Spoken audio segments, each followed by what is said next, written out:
Assalamualaikum warahmatullahi wabarakatuh.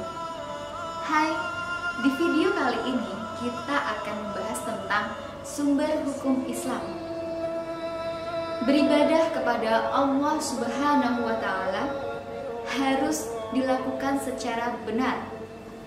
Kebenaran dalam beribadah kepada Allah Subhanahu wa Ta'ala adalah beribadah yang sesuai dengan ketentuan Kitab Suci, Al-Quran, As-Sunnah, dan hasil ijtihad.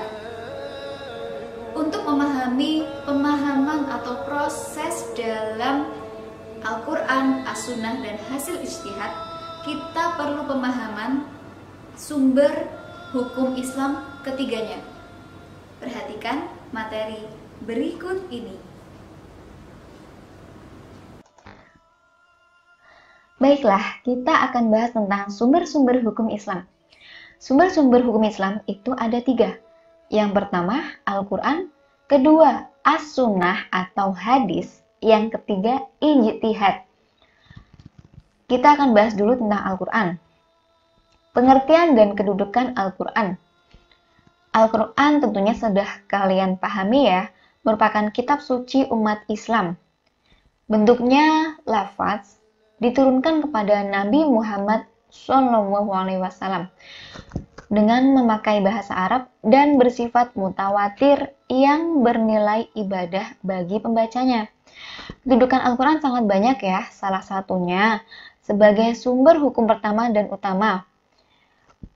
Selanjutnya juga ada sebagai penegas di bidang akidah dan ibadah, sebagai pemberi kabar berita, kabar gembira, sebagai pemberi motivasi lahirnya iptek, dan juga sebagai mukjizat terbesar Nabi Muhammad SAW. Ya, mukjizat ini tidak ada tandingannya ya, dibandingkan apapun. Lanjut tentang As-Sunnah. Kedudukan As-Sunnah, sumber hukum Islam yang kedua, As-Sunnah. As-Sunnah menurut bahasa merupakan ketetapan, cara, atau suatu hal yang biasa dilakukan. Isi kandungannya ada 3, sunnah kauliyah, sunnah fi'liyah, dan sunnah taqririyah. Adapun kedudukan as-sunnah di sini, yang pertama sebagai dasar hukum Islam, kedua menguatkan dan menegaskan hukum Al-Quran, ketiga menjelaskan dan merinci hukum yang masih global. Terakhir, menetapkan hukum yang tidak ada dalam Al-Quran. Saling melengkapi ya. Yang terakhir tentang ijtihad. Ijtihad itu apa ya? Ijtihad berasal dari lafaz ijtihad, yang artinya mencurahkan tenaga dan pikiran. Menurut istilah, yaitu mencurahkan seluruh kemampuan berpikir untuk melakukan syariat dari dalil-dalil syara, yaitu Al-Quran dan hadis. Sedangkan kedudukan ijtihad, penggalian sumber hukum Islam para ulama mujtahid menggunakan berbagai metode, antara lain ijma, qiyas, istihsa, dan uruf. Nah, demikian penjelasan tentang sumber hukum Islam ketiganya. Sedikit penjelasan.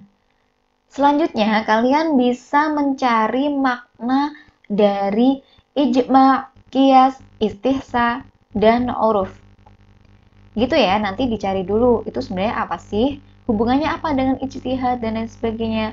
Kita akan bahas nanti saat kalian sudah menjawab makna-makna berikut ini. Baiklah, demikian penjelasan tentang sumber hukum Islam. Jika ada yang ingin ditanyakan, kalian bisa lewat email, DM, atau Google Classroom, atau di e-learning juga boleh. Japri ya, di line. Sekian, apabila ada kesalahan kata mohon maaf. Tetap jaga kesehatan, patuhi protokol kesehatan. Wassalamualaikum warahmatullahi wabarakatuh. Tetap semangat!